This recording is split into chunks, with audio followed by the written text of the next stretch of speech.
প্রিয় ভাইয়েরা, আমরা যখন মসজিদে নামাজ পড়তে যাই অনেকে দেখি জামার হাতায় এইভাবে গুটিয়ে নিয়ে নামাজ পড়ে।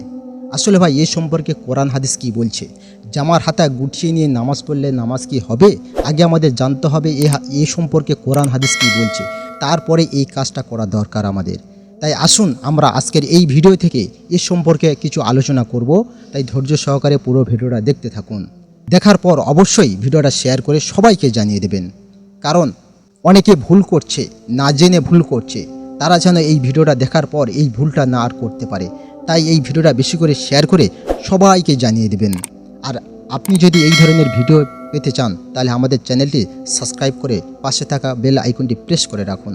আর ফেসবুক থেকে ভিডিওটা দেখে থাকলে পেজটি ফলো করে রাখবেন। চলো আমরা সেই মূল্যবান সময়টুকু নষ্ট না করে সেই মূল ভিডিও শুরু করি। এরপরে প্রশ্ন হলো, ভুলক্রমে জামার হাতা গুটিয়ে নামাজে দাঁড়িয়ে গেলে করণীয় কি? আমরা অনেকেই এ মাসআলা জানি না। জামার হাতা এভাবে গুটিয়ে, কিংবা আপনি সুন্দর করে ভাঁজ করলেন, সুন্দর করে শার্টের হাতা অনেকে ভাঁজ করে না, এরকম ভাঁজ করে আপনি নামাজ পড়লেন, আপনার এই নামাজটা ত্রুটিপূর্ণ হবে। নবী করিম সাল্লাল্লাহু আলাইহি সাল্লাম পরিষ্কারভাবে নিষেধ করেছেন যেন জামার হাতা গুটিয়ে কেউ নামাজ না পড়ে। জামার হাতা যেমন গোটানো নিষেধ, এরকম গোটা জামা আপনি উপর উঠে বেঁধে ফেললেন, বেঁধে তারপর নামাজ পড়লেন, সেটাও নিষেধ, একই কথা। অতএব জামার হাতা গুটিয়ে নামাজ পড়া এটা মাকরুহ, নামাজের জন্য ত্রুটিপূর্ণ, এটা জায়েজ নাই। হাতা গোছানো থাকলে সেটাকে খুলে দিয়ে মেলে দিয়ে তারপর সালাত আদায় করতে হবে। কারণ আল্লাহর সামনে আপনি যখন দাঁড়াচ্ছেন তখন এই দানোটা বিনয়ের সর্বোচ্চ পর্যায়ে, আপনি বিনয়ী হয়ে তারপরে আল্লাহর সামনে দাঁড়াবেন। আপনি হাতা গুছিয়ে থাকা, এটা আল্লাহর সামনে দাঁড়ানোর যে শান, তার শানের সাথে যায় না। সবচেয়ে বড় কথা হলো হাদিসে নবী সাল্লাল্লাহু আলাইহি ওয়াসাল্লাম নিষেধ করেছেন। এজন্য জামার হাতা খুলে তারপরে আমরা সালাতে দাঁড়াবো। অনেক ভাইরা আছেন যে বিশেষ করে ওযু করে এসে জামাত শুরু হয়ে গেছে, তো ওযু করার জন্য হাতা গোছাইছেন, ওই অবস্থায় তিনি এসে জামাতে দাঁড়ায় গেছেন। তাহলে জামার হাতা যে গোছানো আপনার, ওই অবস্থায় পুরো নামাজ পড়ে ফেলছেন। তাহলে নামাজ তো হয়ে যাবে, কোনো মতে হয়ে যাবে, কিন্তু ত্রুটিপূর্ণ হবে, মাকরুহ হবে। এই কাজটা করা উচিত।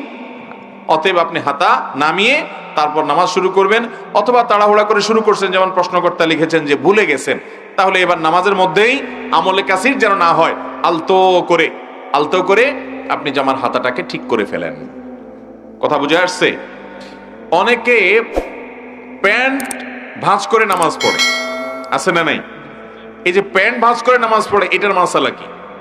এটার মাসালা হলো, সাধারণত একজন মুসলমান পুরুষ সর্বাবস্থায় টাকনুর উপরে প্যান্ট পরবে, পাজামা পরবে। কোথায় পরবে? টাকনুর উপরে। এটা সর্বাবস্থার জন্য প্রযোজ্য। নবী আলাইহিস সালাম বলেছেন, মা আসফালা মিনাল কাবাইনি মিনাল ইজারি ফাফিন্নার। টাকনুর নিচে মানুষের যে পোশাক যায়, লুঙ্গি ইত্যাদি, সেটা জাহান্নামে যাবে। এজন্য ইমানদার পুরুষ কখনো টাকনুর নিচে পোশাক পরবে, প্যান্ট পরবেন, কিন্তু টাকনুর উপরে থাকতে হবে। এটা কিন্তু সুন্নত নফলের ব্যাপার না, এটা হালাল হারামের ব্যাপার। অনেকে এটা বুঝেন না, টাকনুর নিচে প্যান্ট পরলে সেটা হারাম হবে। মেয়েদেরটা উল্টা, তারা টাকনুর নিচে পরবে আর পুরুষরা টাকনুর উপরে পরবে। এখন অবশ্য অনেক গবেষণা দ্বারা এটি প্রমাণিত হয়েছে যে এইভাবে যদি ছেলেরা টাকনু ঢেকে রাখে প্যান্ট পাজামা ইত্যাদি দিয়ে, এগুলো নানা দিক থেকে মানুষের জন্য, ছেলেদের জন্য ক্ষতিকর। সবচেয়ে বড় কথা হলো যে নবী করিম সাল্লাল্লাহু আলাইহি ওয়াসাল্লাম নিষেধ করেছেন, অতএব সর্বাবস্থায় টাকনুর উপরে আপনার প্যান্ট পাজামা থাকবে। এখন কথা হলো, নামাজের সময় যারা শুধু ভাঁজ করে তাদের কি হবে? উত্তর হলো, সবসময় তো টাকনুর উপরে থাকতে হবে, সেটা আপনি ভাঁজ করে রাখেন আর কেটে ফেলেন, যেভাবে পারেন সেভাবে করেন, কিন্তু আপনার টাকনুর উপরে থাকতে হবে। ভাঁজ করে রাখলেও তো টাকনুর উপরে থাকলো। যারা নামাজের সময় ভাঁজ করে রাখে তারা এই টাইমটাতে অন্তত এই গুনাহ থেকে বেঁচে আছেন, সেজন্য তাদের এতটুকু সাধুবাদ পাওয়ার উপযুক্ত। যদিও এটা ওই সময় না, শুধু সব সময় করতে হবে। অনেকে আছে নামাজের সময় ভাঁজ করে, নামাজ শেষ আবার যেই সেই করে দেয়, এটা ভুল। এখন প্রশ্ন হলো, ওই যে জামার হাতা ভাঁজ করে নামাজ পড়া নিষেধ, তাহলে প্যান্ট ভাঁজ করলে যে নামাজ পড়বে সেটা নিষেধ না? এর উত্তর হলো যে ওইটা নিষেধ হবে না, বিকজ সেটা তো টাকনুর নিচে যে প্যান্ট পরা হারাম বা পাজামা লুঙ্গি পরা হারাম, সে হারাম থেকে বাঁচার জন্য ভাঁজ করা হয়েছে, ওইটা অন্য সাধারণ ভাঁজ নয়।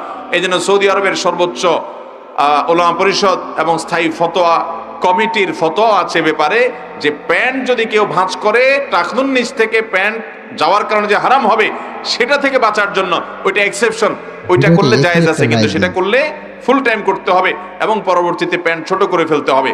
আল্লাহ তাআলা টাকনু নিচে প্যান্ট পরার এই হারাম কাজ থেকে আমাদের বেঁচে থাকার তৌফিক দান করুন। তাহলে ভাইরা, নামাজের মধ্যে জামার হাতা গুটিয়ে নামাজ পড়া উচিত না, এটা মাকরুহ। আমরা অনেক ভাই জানি না, নতুন করে হয়তো অনেকে জানলাম, সবসময় আমল করব। প্রিয় দর্শক, ভিডিওটি কেমন লাগলো অবশ্যই কমেন্ট করবেন, ভালো লাগলে লাইক শেয়ার করবেন, চ্যানেলে নতুন হলে অবশ্যই চ্যানেলটি সাবস্ক্রাইব করে পাশে থাকা বেল আইকনটি প্রেস করে রাখুন। এতক্ষণ আমাদের সাথে থাকার জন্য আপনাকে অসংখ্য অসংখ্য ধন্যবাদ।